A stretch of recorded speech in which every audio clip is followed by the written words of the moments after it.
Bonjour, j'espère que vous allez bien et aujourd'hui j'avais envie d'aborder avec vous la notion de beauté parce que je crois que la beauté c'est l'admiration que l'on porte à ce qui nous remet en question. C'est-à-dire que la beauté, elle vient nous questionner et à la fois on l'admire. En fait, Kant dit de la beauté qu'elle est ce qui plaît universellement sans concept. Alors qu'est-ce que ça veut dire ce truc-là? Ce qui plaît, ça veut dire ce qui me touche en fait, ce qui d'une certaine manière vient me créer des émotions à l'intérieur de moi et vient me m'ébranler d'une certaine manière et en même temps, c'est ce qui plaît universellement. Donc ça veut dire quoi? Ça veut dire que, quand on est face à du beau, on pense, on croit, peut-être, à juste titre d'ailleurs que, tout autre, à notre place en fait, trouverait, cet élément-là, beau, et serait, touché par le beau en soi ou par la beauté de cette fleur ou la beauté, de cette personne ou la beauté de cet objet. Donc c'est ce qui plaît universellement et sans concept.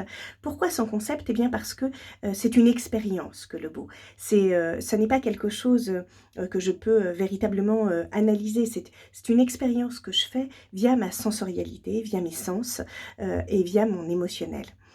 Et je disais tout à l'heure qu'il y avait, dans le beau quelque chose de l'ordre de l'admiration et du questionnement.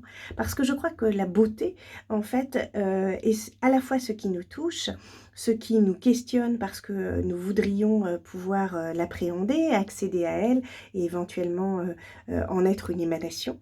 Nous l'admirons parce que, elle nous dépasse, elle nous transcende. En fait, chez Platon, le lien entre le beau, le vrai et le bien, eh bien, c'est comme si, c'était, finalement, le bien et le beau étaient des manifestations du vrai. C'est-à-dire qu'il y a dans la beauté quelque chose de l'ordre de la vérité, mais d'une vérité, j'ai envie de dire, moi, presque vulnérable, en fait, qui est une vérité à laquelle, j'aurai, accès lorsque je me dénude, lorsque, je, m'enlève peut-être toutes, les apparences. Alors ce qu'il y a d'intéressant, c'est que cette beauté-là, en fait, c'est une beauté qui me touche, donc qui me parle de moi en tant qu'être humain, et qui, d'une certaine, manière, me parle, d'une forme d'incarnation. Hem, il y a dans, la réflexion autour, du beau et de la beauté et de, peut-être ce qui nous rend beau, une recherche, presque spirituelle.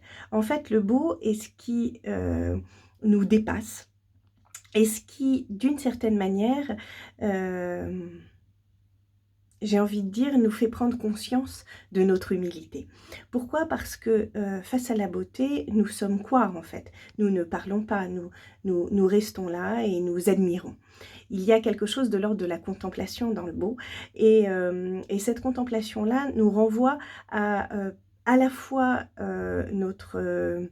notre capacité à regarder et à être dans l'instant présent et aussi peut-être notre petitesse. Alors, je ne sais pas si c'est tout à fait ajusté parce que cette idée de la petitesse, on la retrouve, surtout dans la notion de sublime que Kant a également, évoquée et il parle du sublime, comme étant, l'expérience en fait de notre transcendance, mais quand nous sommes, d'une certaine manière, à l'abri. Nous pourrions par exemple trouver, absolument, sublime une tempête à l'extérieur, alors que nous sommes, nous, à la maison et que nous sommes protégés en fait de cela. Et pourquoi j'avais envie d'aborder cela avec vous? Parce que je crois qu'il est intéressant, dans cette période et pas que d'ailleurs, en général, de pouvoir faire l'expérience de la beauté chaque jour et de pouvoir prendre le temps d'admirer ce qui est beau, dans notre monde. À la fois dans les actions des personnes, à la fois dans le rire d'un enfant, mais aussi, dans une fleur qui s'ouvre, dans, une feuille qui tombe, dans la pluie qui tombe. Je crois qu'il y a quelque chose à cet endroit-là qui crée de l'émerveillement et qui crée du bien-être, et qui surtout nous fait sentir vivants, en fait. La beauté, elle est là, pour, d'une certaine manière, apprécier notre existence, qui est une existence incarnée et qui est une existence qui prend forme. Parce que la beauté, elle n'existe que dans la forme, elle n'est pas, elle est dans une forme particulière. Par exemple, si je prends, l'exemple d'une sculpture qui serait belle, en fait, vous avez un bloc de marbre et puis il y a une forme qui va être, présentée à l'intérieur. Si on regarde les sculptures de Rodin, on voit très bien cela. Eh bien, il y a une forme qui va émerger et cette forme particulière, elle, nous invite à la beauté parce qu'elle nous invite à la grâce. Et la grâce, c'est quoi? C'est peut-être cette capacité que nous pourrions prendre à respirer l'instant présent, à être dans une forme de gratitude de ce que nous sommes en train de vivre, quand bien même ce que nous sommes en train de vivre est douloureux, il pourrait y avoir une beauté qui émerge de cette douleur parce que c'est d'une certaine manière quelque chose qui nous transcende. Et j'aurais envie de vous inviter peut-être aussi à lire ou à relire Les Fleurs du Mal, où on voit la beauté qui transcende la douleur et qui d'une certaine manière nous invite à autre chose, à vivre autrement ce que nous croyons vivre, mais avec une espèce à la fois de distance et de plénitude de l'expérience que nous faisons dans une forme de grâce justement et de poésie. Et la poésie, c'est cela, je vous propose régulièrement en fait des instants poétiques, mais parce que je crois que la poésie, si elle enchante le monde ou qu'elle le réenchante d'une certaine manière, c'est juste parce qu'elle nous fait voir la beauté